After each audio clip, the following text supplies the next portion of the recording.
The orphan who asked Elon Musk, "If God gave you everything, what did you give back?" The gates of the orphanage creaked as Elon Musk stepped through, his shoes crunching softly against the gravel path. No cameras followed him, no entourage, just the quiet hum of his thoughts. This wasn't a planned visit. It wasn't a PR event. He had heard about the place during a late-night conversation with a foundation director, and something tugged at him, a feeling he hadn't quite placed. Maybe it was curiosity, maybe it was guilt. Children played in the yard, their laughter light but sharp, piercing the stillness of the afternoon. A few paused and stared. Others kept running. Elon smiled faintly, his hands tucked into the pockets of his jacket. A woman approached, a caretaker with gentle eyes and an air of practiced calm. "Mr. Musk," she said softly, "we weren't expecting—" "I know. That's kind of the point," he replied. Inside the main hall, the atmosphere shifted, a little quieter, a little heavier. The walls were lined with crayon drawings and photos, some smiling, some not. A dozen children gathered around, some cautious, others emboldened by the moment. That's when he saw him. A boy with steady eyes, older than his age. Not by years, but by the weight he carried in his gaze. His name was Issa. He didn't run to greet Elon. He didn't even smile. He simply looked, watched, and then walked forward, standing in front of the billionaire with a composure that shouldn't belong to a boy so small. "Are you really Elon Musk?" Issa asked, voice clear. Elon nodded. "Yes." Issa paused, then, without hesitation, asked the question that would hang in the air like thunder just before the storm. "If God gave you this brain, what did you give back to him?" The room went still. A quiet gasp escaped from one of the staff. Another child looked up, wide-eyed. But Elon didn't flinch. He didn't laugh. He didn't dismiss it. He dropped to one knee, his eyes meeting Issa's at level. "That's the real question, isn't it?" he whispered. What followed was not a lecture, not a speech, but a conversation. One that would unravel Elon's inner world and reveal a boy wise beyond his years. A boy who understood something many adults ignored, that the true measure of a life isn't what you take from the world, but what you return. And so, they talked. Elon asked, "What makes you ask that question?" Issa shrugged. "Because people come here with gifts and cameras. They say they care, but then they leave, and we don't see them again." "Do you believe in God?" Elon asked gently. Issa looked away for a moment, then nodded. "Yes, and I think God gives different things to different people. But it's not what you have, it's what you give back.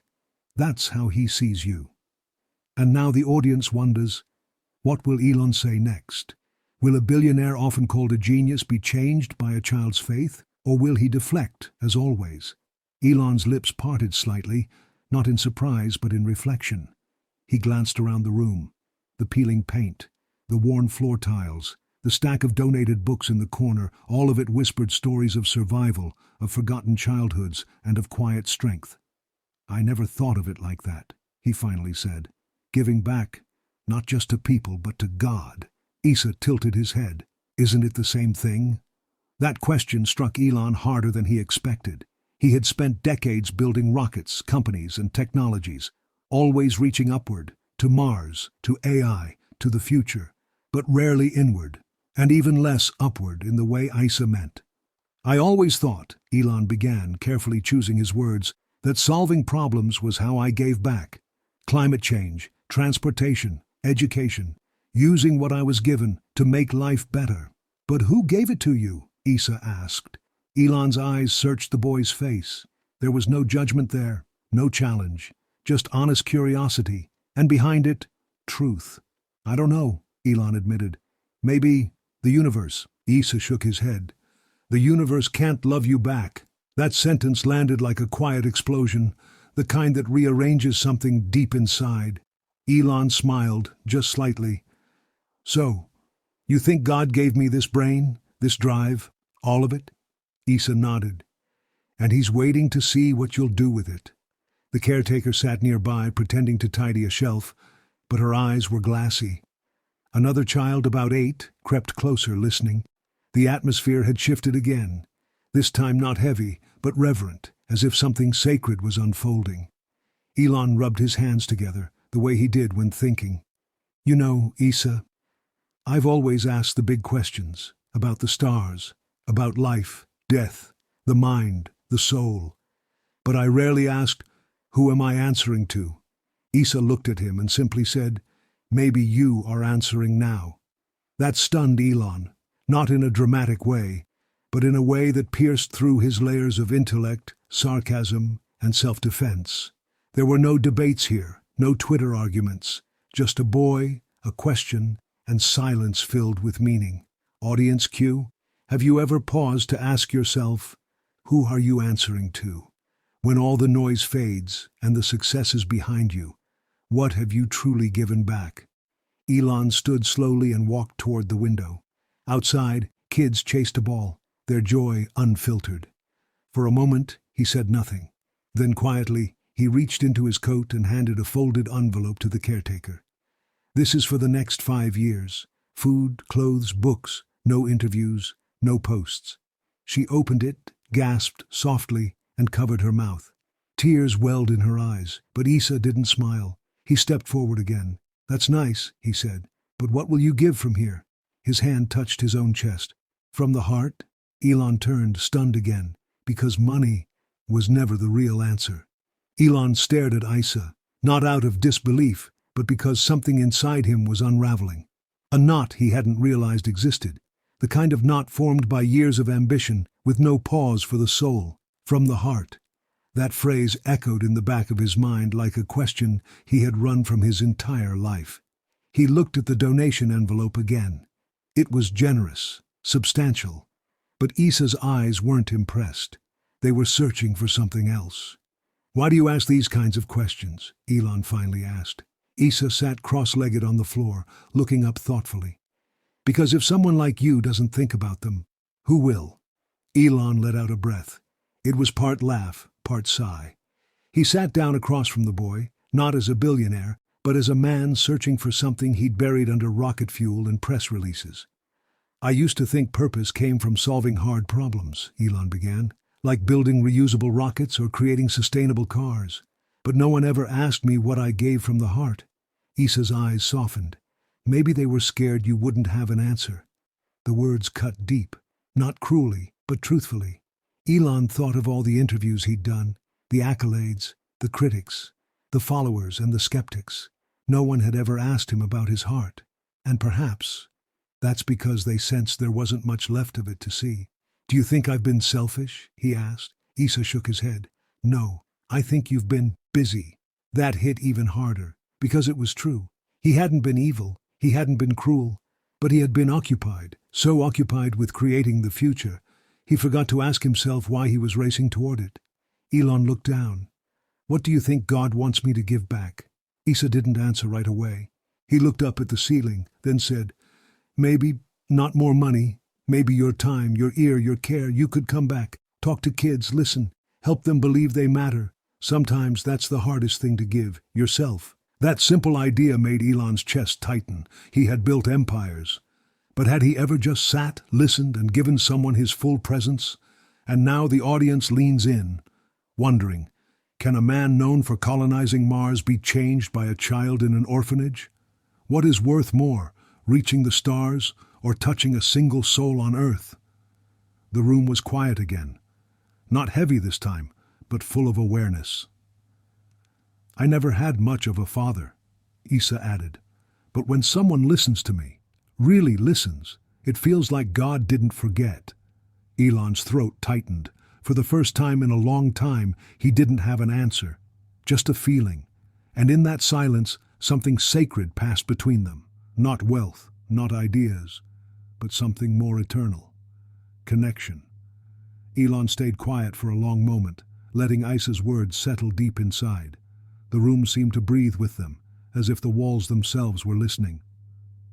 You know, Elon said softly, I've always thought giving was about impact. Big numbers, changing the world in a visible way. Isa shook his head slowly.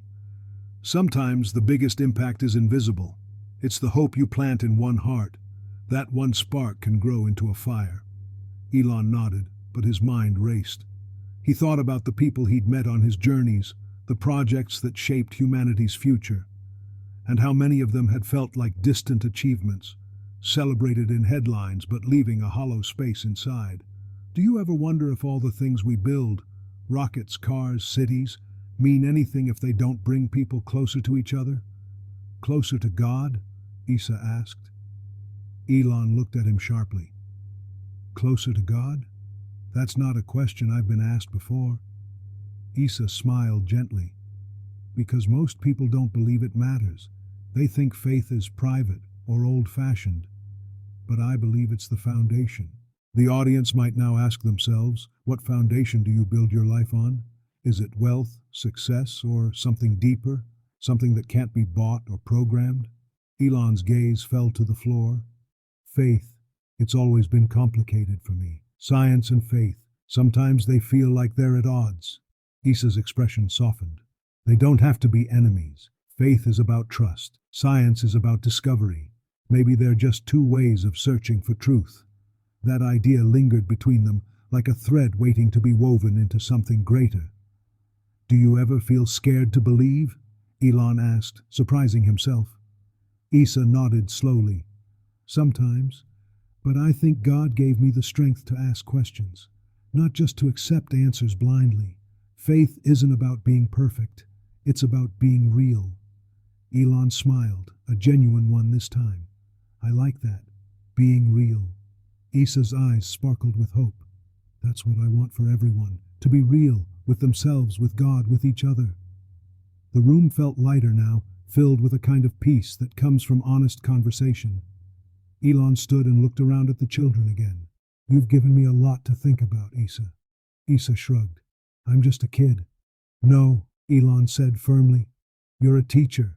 He walked toward the door but paused, turning back.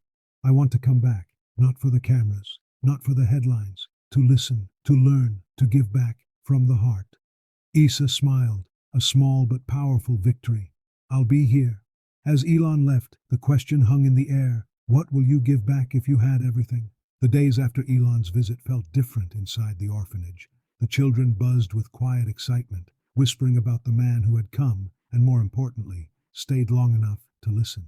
Isa walked among them, feeling a new weight on his shoulders, not a burden but a responsibility. Back in his office, Elon sat alone, staring at the small note Isa had given him before he left. It was simple, just a few words written in a child's handwriting. Give back what God gave you, not what the world asks. That sentence settled over him like a quiet storm. What had he really given back? He thought of his rockets soaring into space, his electric cars racing down highways, his innovations lighting cities. But had any of those things truly been an offering to something greater than himself? Or were they merely proof of his own power, his own legacy? Elon found himself asking the question Isa had posed so simply. If God gave you everything, what did you give back? He realized that he had never asked himself that before. In the stillness of that evening, Elon began to write. Not a press release or a business plan, but a letter to the boy who had challenged him. He wrote about questions he'd never dared to voice aloud, about fears and hopes buried beneath the weight of success. Dear Isa, he wrote, you asked me a question that no one has ever asked before. I have spent so much time reaching for the stars that I forgot to look inside. I don't have all the answers, but I want to try. I want to give back not just with what I build, but with who I am. That night, Elon didn't sleep much. He thought about faith, about the lessons Isa had quietly taught him, about Jesus, the teacher who spoke of love, forgiveness, and giving without expectation. Elon didn't claim to understand everything about faith, but he recognized a truth in those teachings. The greatest gifts come not from what we acquire, but what we share. Have you ever paused to ask yourself what you are truly giving back? This was the question Elon now carried with him. The next morning, Elon returned to the orphanage, not as a billionaire coming to donate, but as a man coming to listen. He sat with the children, shared stories, and asked questions, not about their hardships, but about their dreams, their hopes, their faith. Isa watched him with a quiet smile. Something had shifted, not just in Elon, but in everyone who witnessed that change. Because sometimes, the most powerful transformations begin not with grand gestures, but with a simple question. If God gave you everything, what did you give back? The children gathered around Elon as if he were an old friend. He didn't wear a suit this time. No cameras followed him. There was no announcement, no press release. Just a man sitting on the floor beside the kids, asking them their favorite colors, their dreams, their questions. And there were many questions. Is it hard to fly a rocket? Did you meet aliens? Can robots have feelings? Elon laughed gently. Sometimes I think robots are just like us. They copy what we teach them. If we teach them to care, maybe they'll learn. Isa leaned against the wall, watching. There was something different in Elon's eyes now. Not calculation, not control, just presence. After story time, Elon found Isa alone on the back steps, scribbling something in a notebook. "What are you writing?" Elon asked. Isa closed it quickly, but smiled. Thoughts, prayers, questions. "May I see?" Isa hesitated, then, slowly, handed it over. Elon opened to a page that read, "If we build everything but forget the one who gave us the mind to build, then what did we really build?" Elon stared at the sentence. His breath caught in his throat. "You're a philosopher," he said softly. Isa shrugged. "I just write what I feel." Elon closed the notebook gently. "Isa, the world doesn't need more machines. It needs more hearts like yours." There was a pause between them, comfortable, reflective. Then Isa looked up. "Do you believe God gave you everything for a reason?" Elon looked at the sky. "I think maybe he gave it to see what I'd do with it, but I'm just starting to understand the question." Isa nodded. "Maybe the reason isn't just to fix the world. Maybe it's to feel it too, to walk through it with others." That hit Elon harder than he expected. He had always been a fixer, a solver, but never a companion, never someone who simply walked with others. He sat beside Isa in silence. The sun was setting, golden light spilling over the orphanage walls. It was quiet, until Isa asked another simple, piercing question. "Do you ever wonder if God is waiting for you to say something back?" Elon turned. "Like what?" Isa shrugged. "Like, thank you. Or even just, I'm here." The weight of that hit harder than any press conference or rocket launch. Elon had thanked engineers, investors, politicians, but never the one who, as Isa believed, gave him everything. Audience reflection moment. Have you ever said thank you to the one who gave you your breath, your talents, your journey? Or have you only used them for yourself? Elon looked at Isa and nodded, almost to himself. "Maybe it's time I learn how to speak to God, not as a scientist, but as a son." The night crept in quietly, as if it too wanted to listen. Elon remained seated beside Isa, staring at the horizon where the last bit of sunlight melted into the sky. He had lived decades at the speed of innovation, but now, in the stillness beside a child, he was beginning to taste something unfamiliar: peace. Isa pulled his knees up and rested his chin. "Do you know how to pray?" he asked gently. Elon blinked. I don't think I do. I've read about it. I've heard others do it, but I've never tried. Not really." Isa smiled, not with judgment but understanding. "It's not hard. It's just talking to God like you're talking to me right now." "But what would I say?" Elon asked, almost embarrassed. "What does someone like me say to God?" Isa looked at him. "Start with what's real." That sentence pierced the air. Start with what's real. Elon thought about all the speeches he'd given, the interviews rehearsed, the carefully constructed public image. And suddenly, all of it felt like layers of armor he no longer needed. He lowered his head. "I guess I'd say, I don't know where to begin. I've spent so long trying to be the smartest, the fastest, the first, but I don't know if I've ever truly been grateful or humble." Isa didn't interrupt. He let Elon speak, as if the boy had known all along that silence could open the deepest door. "I think I'd tell him I'm sorry," Elon continued, "for being too busy, for not listening, for building towers without ever laying the foundation of faith." A breeze swept through the trees, soft and quiet, like a whisper of approval. Isa closed his eyes for a moment. "That sounds like a beautiful prayer already." Elon looked at him with something close to awe, not at the boy's knowledge, but at his heart. "How did you get so wise?" Isa's voice was barely above a whisper.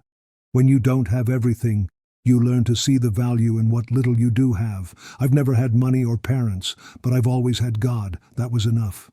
Elon exhaled, shaken. Enough. That word echoed in his mind.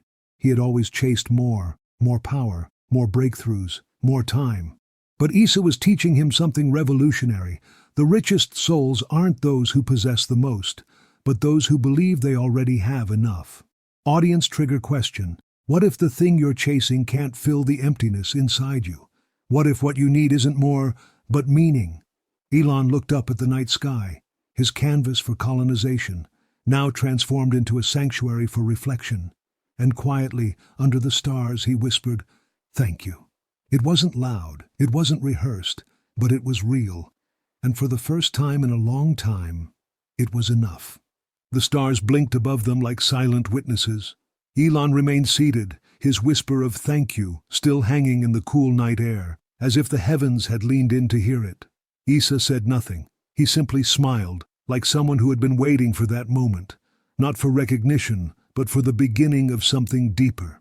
"You know," Elon said after a long silence, "I've launched rockets into space, watched them break through the clouds and into the silence of the cosmos. But tonight, sitting here, it feels like I've just launched my first prayer." Isa chuckled softly. "And did it feel heavy or light?" Elon paused. "Both. Heavy with truth, light with relief." The orphanage behind them was quiet now. Most of the children had gone to sleep. Only the hum of distant crickets and the rustle of leaves filled the background. Isa broke the silence again.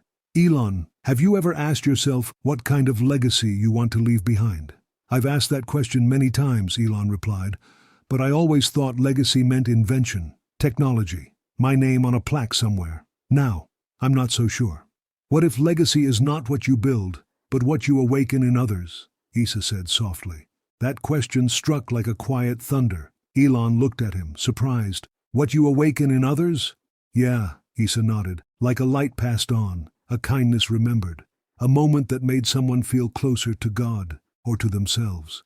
Audience reflection. What legacy are you leaving behind? Will people remember your titles or how you made them feel? Elon leaned forward, elbows on his knees, eyes searching the darkness for answers that were no longer mathematical. "I always believed I was doing good by advancing humanity, but maybe I missed the point of why we were advancing." "Maybe," Isa said, "the future isn't just about speed or survival. Maybe it's about soul, about what kind of people we become." For a moment, Elon felt like a student again, and Isa, a child without wealth or fame, was his teacher. "You speak about God like he's always near," Elon said quietly. "He is," Isa replied simply. "Not in the way people expect, not always in miracles or voices. Sometimes he's just a question that won't leave you alone, or a truth that makes your heart ache." Elon nodded slowly. "He's been asking me something for a long time, hasn't he?" "Maybe," Isa said gently. "He's been waiting for you to stop answering with equations and start answering with your heart." The wind picked up slightly, brushing past them like a quiet amen. And in that moment, beneath the stars and the sky that Elon once claimed as his own, he realized something profound. You can touch the heavens with technology, but you can only enter them with humility. The next morning, the sun poured into the orphanage like a silent hymn. Elon had stayed the night, not in a luxury hotel, not in a VIP suite, but in a modest guest room at the edge of the children's wing. There had been no entourage, no assistants, just him, the stillness, and his thoughts. He walked into the dining hall as breakfast was being served, simple porridge and slices of fruit. Children greeted him not with awe, but with ease. That was what struck him most. He wasn't Elon Musk, billionaire here. He was just another adult with a chair and a plate. He sat beside Isa again. The boy smiled. "Did you sleep well?" "I did," Elon nodded. "But I woke up feeling like I've been asleep for years." Isa looked at him. "Sometimes the body sleeps with eyes open, but the soul stays waiting."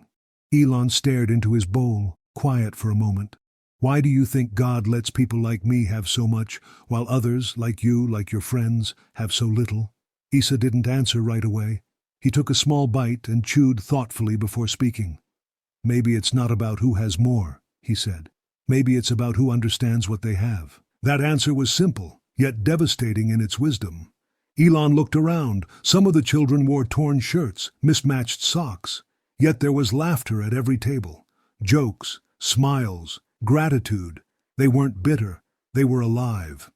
And it dawned on him, He had seen billionaires who were miserable and orphans who were joyful. Wealth did not guarantee peace, but humility often opened the door to it. He turned to Isa again. "And what do you think I'm supposed to do now, with what I've been given?" Isa locked eyes with him. "You ask a lot of good questions, Mr. Elon. But the most important one is not, what do I do with it? It's, who do I become because of it?" Elon sat back, stunned. That question was like a key in his chest, turning slowly. Who do I become because of what I've been given? Audience hook. Have you ever stopped to ask not what you're building, but who you're becoming? Is your success changing the world, or just changing you? Elon knew this wasn't about charity anymore. It wasn't about donation drives or headlines. It was about alignment, purpose, faith, becoming someone who not only carried a legacy, but reflected something eternal. "Isa," he said slowly, "you've asked me the question of my life, and I think I'm only beginning to answer it." Isa nodded, finished his last bite of porridge, and said with quiet conviction, "That's how it starts, one real answer at a time." And in that simple shared breakfast, Elon didn't just find clarity, he found direction. Later that day, Elon stood near the orphanage's garden. Children were helping to water plants, some giggling as the water splashed, others carefully tending to the soil. He watched them with quiet admiration. Isa joined him again, barefoot, holding a small spade. "We're planting tomatoes today," he said cheerfully. Elon smiled. "Do they grow fast?" "No," Isa replied, crouching by a patch of earth. "They grow when they're ready, but they grow better when you speak to them kindly." Elon chuckled. "You speak to your tomatoes?" Isa looked up and grinned. "Of course, everything grows better when it feels loved." Elon grew quiet again. That statement, childlike in tone, held a truth deeper than most books he'd read. Everything grows better when it feels loved. Maybe that's why so many brilliant people still felt empty. Maybe that's why so many great things failed. They were built in silence, in pressure, without love. Isa patted the soil gently and looked at Elon again. "Do you love what you build?" Elon's lips parted, but no words came. He had obsessed over his creations, fought for them, sacrificed for them. But had he truly loved them? Or were they only extensions of his ambition? Did he see them as offerings or trophies? Isa continued, "When you love what you build, it carries a piece of your soul. But when you only build to win, it leaves people behind." Elon sat on the edge of the garden bed. "I never wanted to leave people behind. But sometimes when you chase the stars, you forget who's still on Earth." Isa nodded. "Then maybe now, it's time to build differently." Elon looked at his hands, hands that had designed rockets, managed empires, and signed billion-dollar deals. But these same hands had rarely held another in comfort, had rarely served without strategy. "I think I'm ready to start over," he whispered. "Not from scratch," Isa corrected him gently, "just from the heart." Audience trigger. What if your greatest creation isn't a product, but the person you become when you choose love over legacy? The two of them sat there as more children joined in the garden, laughing, helping, getting their clothes dirty. It wasn't efficiency, it wasn't scalable. It wasn't about return on investment. It was about presence. It was about care. It was about growth, slow, honest, and rooted. Elon finally turned to Isa. "You've given me more than I ever expected to find in this place." Isa wiped his hands on his pants and shrugged. "Sometimes the smallest voices carry the biggest truths. And sometimes," Elon added, "the richest minds come from the humblest corners." That evening, before leaving, Elon walked through every room of the orphanage, not as a guest, but as someone searching for a seed to carry with him, a new kind of mission. And in the quiet corner of his heart, something had begun to grow. Elon's car waited at the gate.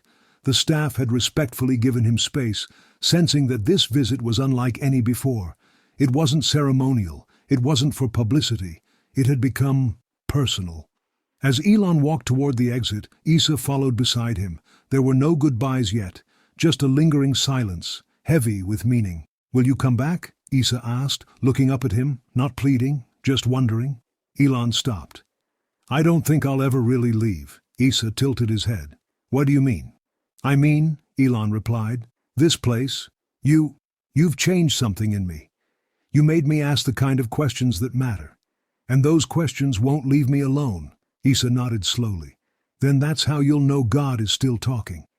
Those words hit deeper than Elon expected. That's how you'll know God is still talking. Not through signs in the sky, not through booming voices, but through questions, through quiet echoes in the soul that refuse to fade. As they reached the car, Elon turned to Isa one last time. "You know, when I came here, I thought I'd be the one giving something." Isa smiled. "You did, but I received more than I gave." "That's how real giving works," Isa said. "When it comes from the heart, it multiplies." They stood in silence for another moment. The wind carried the scent of flowers and distant laughter. Elon looked into Isa's eyes, deep, calm, ancient for someone so young. "You ask me a question I'll never forget," Elon said softly.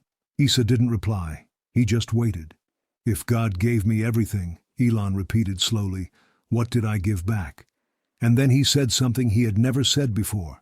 Not in boardrooms, not on stages, not even to himself. "I want to start giving back.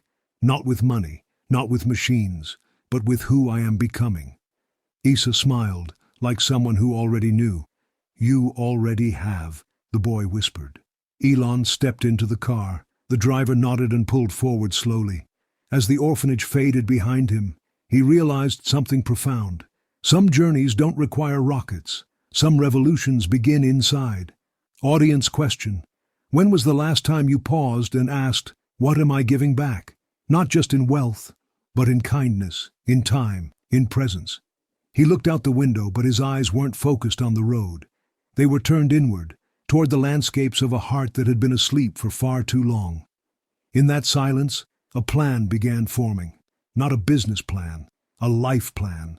A way to return, not just to the orphanage, but to something even more sacred. A life that gives back what it never earned.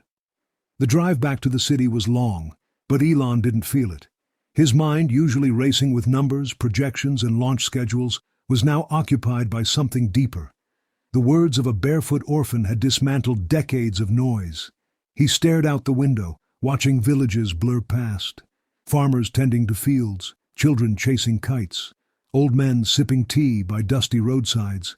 None of them knew a billionaire sat behind the tinted glass, and for the first time, Elon didn't care if they did. He took out his phone, instinctively scrolling through emails and messages.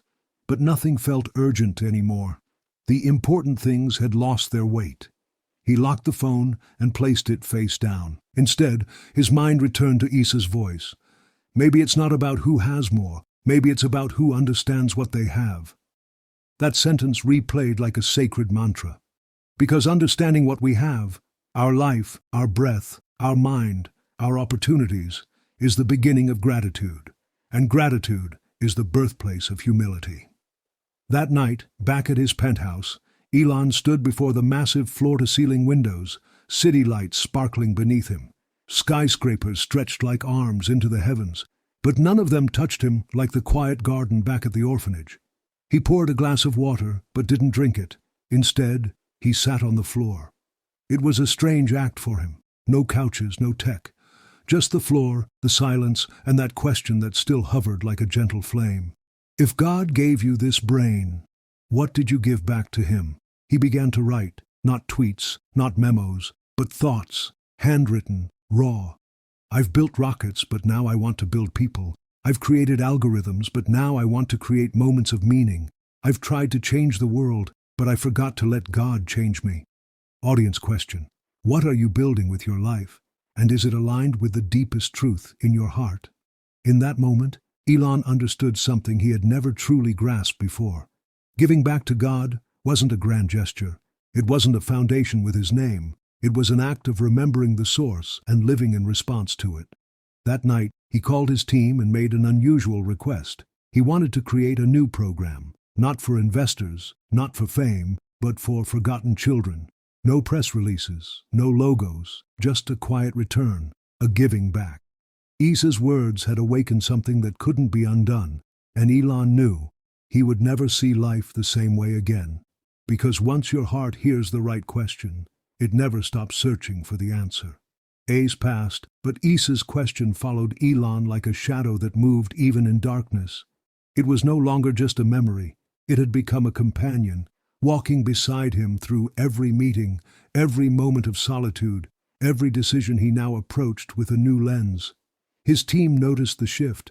He was quieter, more reflective, less obsessed with headlines, more curious about heartlines, the invisible paths between people, values, and impact. In one particular meeting, a top executive proposed a new partnership, multi-billion-dollar potential, global attention, instant headlines. The kind of deal Elon used to chase without hesitation. But this time, he paused. "What's the human cost?" he asked. The room went silent. No one expected that question. "Sir?" The executive blinked. "I said," Elon repeated, "what is the human cost? Who loses when we win? What happens to the people whose voices won't make it into this PowerPoint?" There was no answer, only uncomfortable glances.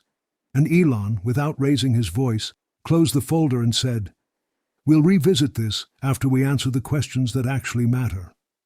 That moment marked a turning point, because the richest man in the room had begun to measure wealth in terms of conscience, not coin. Audience hook.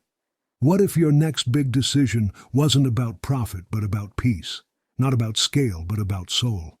Later that week, Elon made a quiet visit, not to the press, but to a rural school his new foundation had just adopted. He walked in without cameras, without a speech. He just sat at the back of the class. The teacher paused, surprised, but continued. Afterward, one of the students, a little girl with curious eyes, approached him and asked, "Are you the man who builds rockets?" He smiled. "I am." "Do they go all the way to heaven?" He chuckled. "Not quite. They just reach space."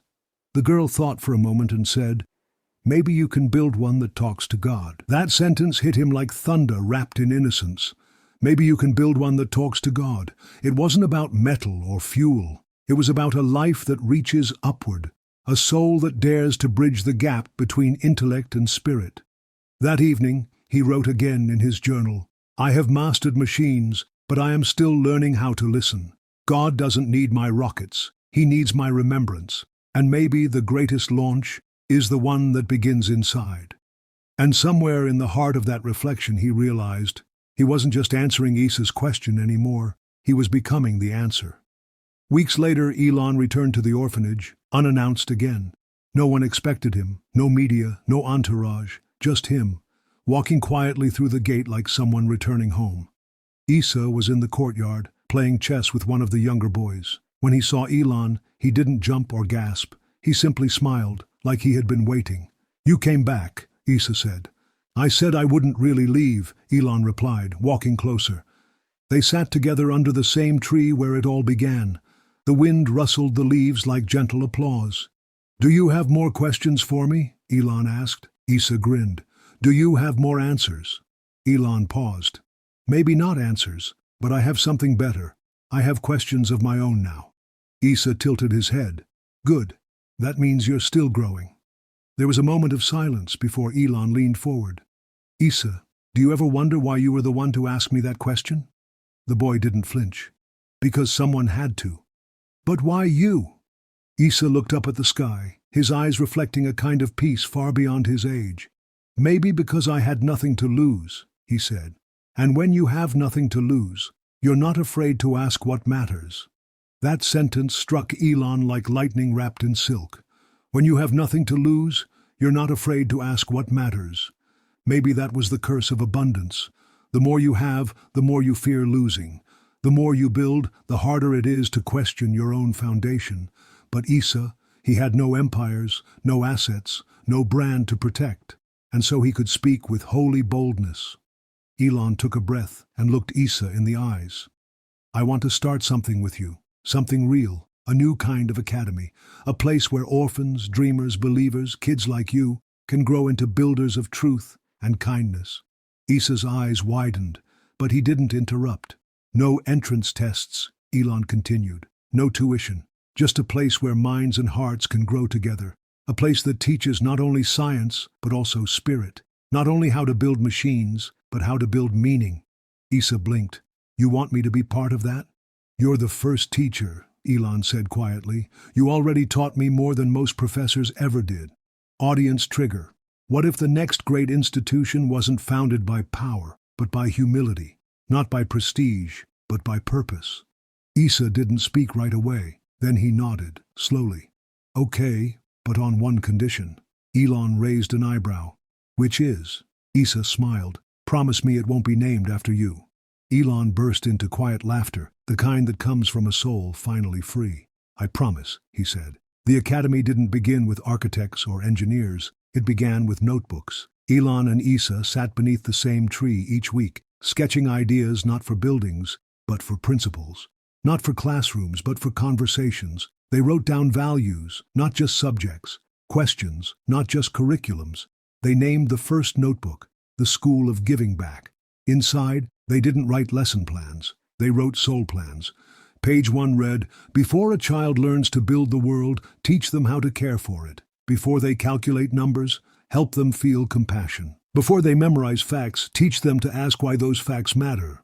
Isa said, Let's make the first class about asking questions that matter, like the one I asked you.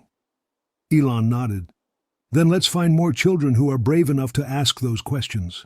The academy started with just 10 students, orphans, runaways, overlooked children from forgotten places. But when they entered this new school, there were no uniforms, no ranks, no tests to prove their worth. Only a single promise written on the wall. You are here because you matter. One of the boys asked, What if I don't know how to give back? Isa replied, That's why we're here, to help each other remember. And then, something magical happened. The children began to teach each other. One taught music, not because he had a degree, but because he had a song inside that healed others. Another taught sign language, remembering how his sister used to speak with her hands. One girl who had lost both parents would lead the daily reflection, asking questions that pierced through pain. What did you give today that money can't buy? Elon, once obsessed with innovation, now found his deepest joy in observation. Watching children love, build, cry, forgive, and ask things no adult had dared to utter in years. Audience hook. What would happen if schools didn't just train the mind, but also awaken the soul? If success was defined not by grades but by grace? Elon wrote again in his journal.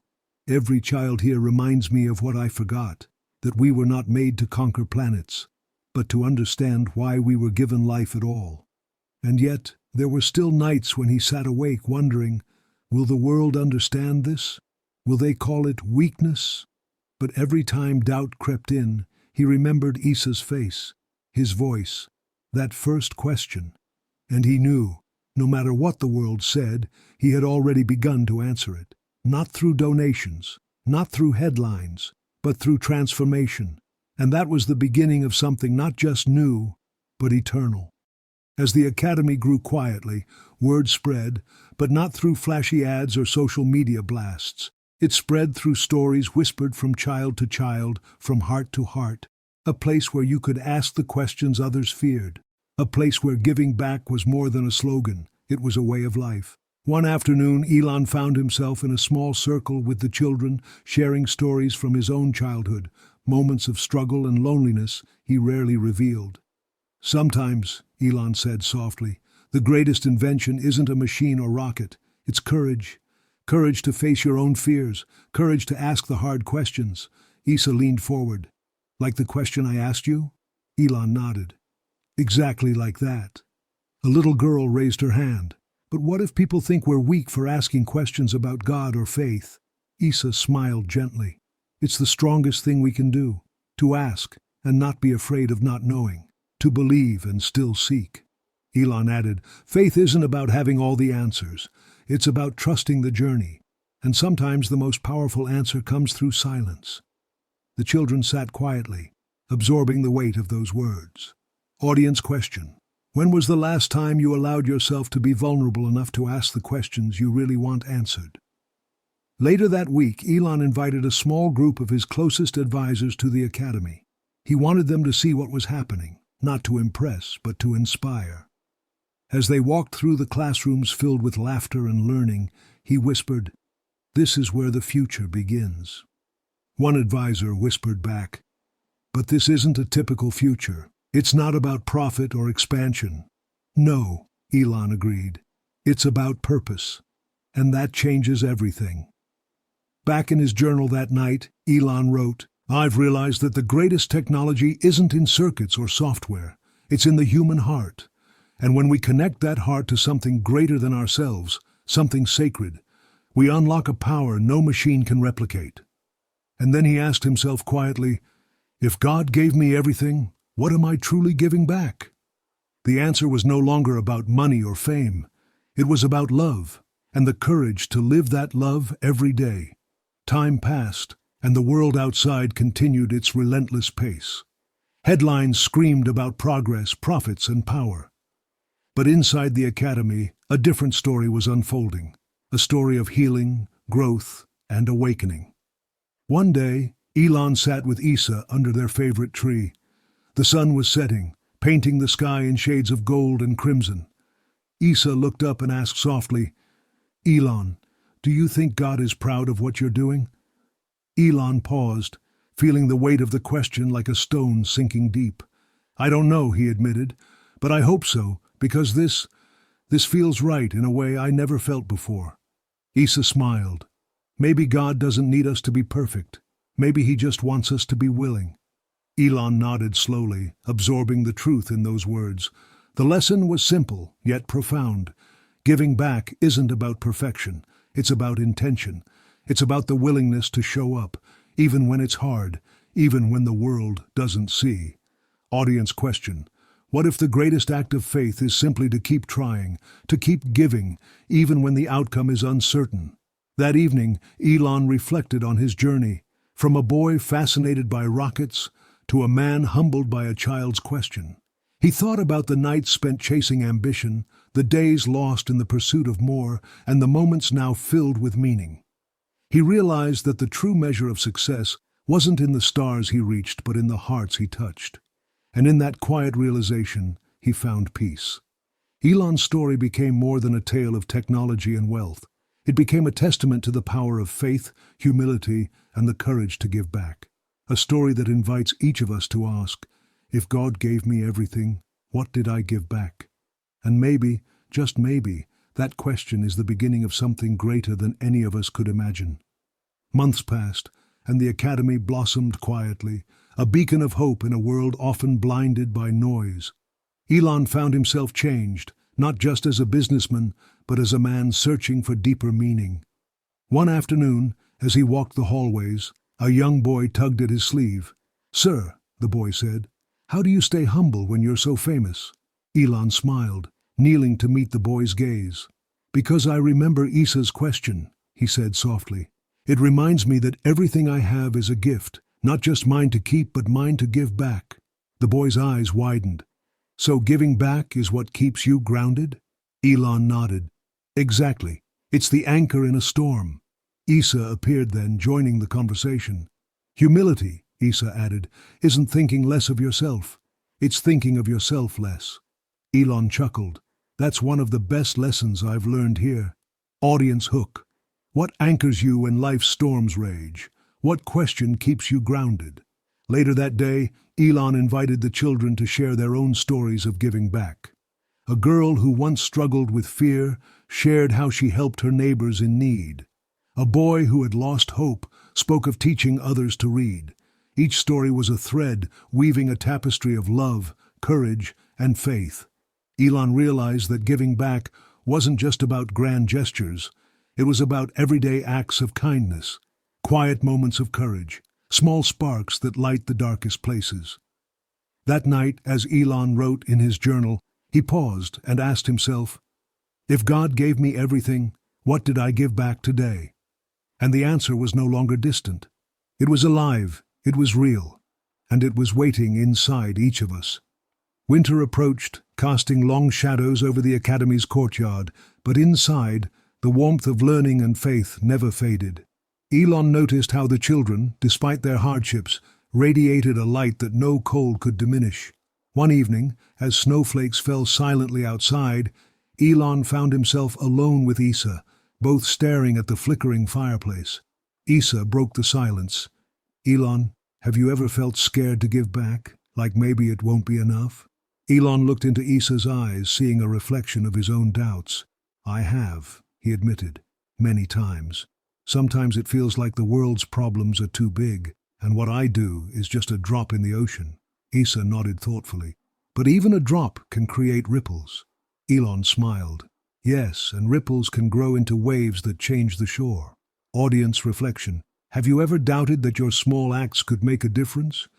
What if those small acts are exactly what the world needs? Elon shared a story from his childhood, how he once failed at a project and felt like giving up. But someone told me, Elon recalled, failures are just the first steps toward something greater. Issa added, giving back isn't about being perfect, it's about being persistent. That night, Elon wrote in his journal, giving back is an imperfect journey. It's a quiet courage to keep trying, even when the world doubts, even when I doubt myself. The question Issa asked still echoed in his heart. If God gave you everything, what did you give back? Now Elon understood it wasn't a question to answer once. It was a question to live by, to carry every day, to let guide every decision, every action, every word. And in living that question, Elon found a deeper faith, not in himself, but in the purpose he was called to serve. Spring breathed new life into the academy. Flowers bloomed, laughter echoed through the halls, and hope grew like wild vines climbing toward the sun. One morning, Elon stood before the children, feeling the weight of the moment. Today, he began, I want to ask you something important.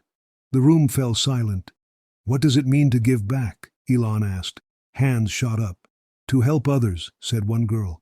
To share what you have, said a boy. To be kind, whispered a quiet voice from the back. Elon smiled. All true, but I want you to think deeper. Is giving back always about what we give? Or could it also be about who we become? Issa raised his hand. Do you mean, like growing into the person God wants us to be? Elon nodded. Yes. Giving back isn't just about actions. It's about transformation, becoming people who love, who forgive, who hope. Audience hook. How would your life change if giving back meant becoming the best version of yourself? Elon told them a story of a moment that changed him forever. He remembered a time when success felt hollow, when despite all his achievements, he felt empty inside. Then he met Issa, and that one question shattered his world. If God gave you everything, what did you give back? That question wasn't a judgment. It was an invitation to live with purpose. To give back, Elon said, means to reflect the love and grace that's been given to us, to be lights in the darkness, to bring hope where there is despair. Issa looked up, eyes shining. So giving back is a journey, not a destination. Yes, Elon agreed. A lifelong journey. He ended the day's lesson with a challenge. Tonight, I want you to ask yourself that question. If God gave you everything, what will you give back? And then live your answer. The children left with thoughtful faces, carrying a spark that Elon hoped would grow into a flame. And as the sun set over the academy, Elon felt something he hadn't felt in years. Peace. Because he knew this was only the beginning. As days turned into weeks, the academy blossomed into more than a school. It became a sanctuary where faith met action and questions led to discovery. One afternoon, Elon found himself in the library, watching Issa carefully arrange books about kindness, courage, and hope. Elon, Issa said without looking up, do you think people outside will understand what we're doing here? Elon paused. Some will, some won't. But what matters most is that we do it with sincerity. Issa nodded thoughtfully. It's like planting seeds. We don't always see the fruit right away. Elon smiled. Exactly. And some seeds take longer to grow. Audience reflection. What seeds are you planting today that might not bloom for years? Are you willing to wait for their growth? Later, Elon was invited to speak at a small gathering in the city. He shared the story of the academy, Issa's question, and the journey they were on. Afterward, a woman approached him, eyes moist with tears. Your story gave me hope, she said. It reminded me that even in a busy world, there's room for faith and kindness. Elon realized then that giving back wasn't just about the children at the academy. It was a ripple reaching farther than he had imagined. That night, Elon wrote, giving back begins with a question, but it grows through action, and it spreads by the courage to share our stories. He closed his journal and whispered, "If God gave me everything, may I never forget to give back with everything I have." The seasons shifted again, and with them, the Academy's influence quietly expanded. Elon watched with pride as the children took their lessons beyond the walls, helping neighbors, volunteering, and simply being a light in places often shadowed by hardship. One day, Isa came running up to Elon with a question burning in his eyes. "Elon, what do you think is the hardest part about giving back?" Elon thought carefully. "I believe it's overcoming fear. Fear that what we give won't be enough, or that we won't be accepted." Isa nodded. "Sometimes I'm afraid people won't listen, or that I'm too small to make a difference." Elon placed a hand on Isa's shoulder. "Remember, even the smallest light can chase away the darkest night." Audience reflection. What fears hold you back from giving back? What small light could you shine today? Later, Elon shared a story about a great inventor who once doubted his own worth, how that doubt nearly stopped him from sharing his gifts with the world. But he kept going, Elon said, because he understood that giving back is not about being perfect, it's about being brave. Isa smiled. "That's why we keep asking the question, because it pushes us to be brave every day." Elon agreed, knowing that this simple question, "If God gave you everything, what did you give back?" was more than just words. It was a call to courage, a call to faith, and a call to love. As the sun set over the Academy, Elon felt a deep peace, not because the journey was easy, but because it was worth it. The Academy's walls held countless stories of transformation, each child, each moment, a testament to the power of faith put into action. Elon found himself drawn deeper into this journey, humbled by the lessons that came not from technology, but from hearts learning to give.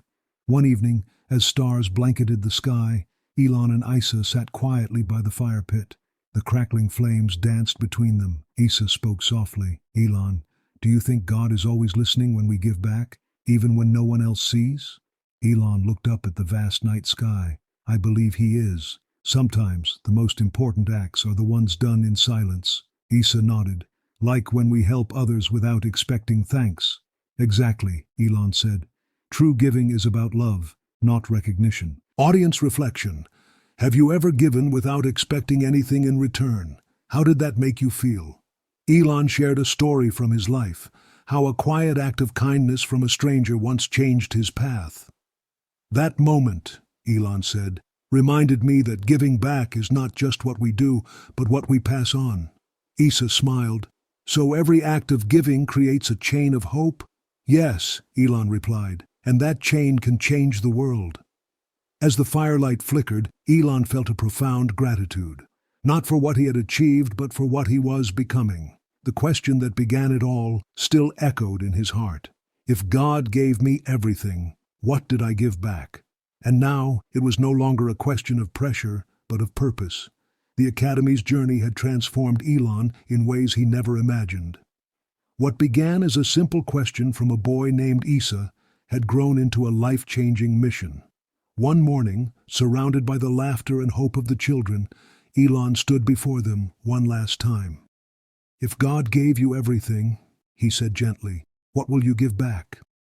The room fell silent, heavy with meaning. Isa stepped forward and said, "I think giving back is about love. It's about sharing what we have, our time, our kindness, our hope." Elon smiled, his eyes misty. "And it's about remembering that every gift, big or small, matters."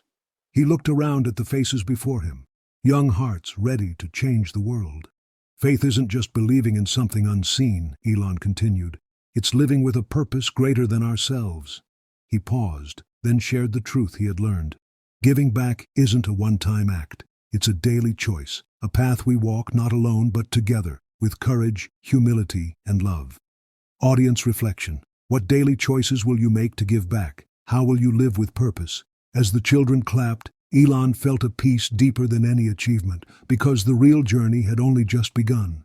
In Isa's simple question, Elon found a lifelong calling, to give back, not for fame or praise, but to honor the gift of life itself.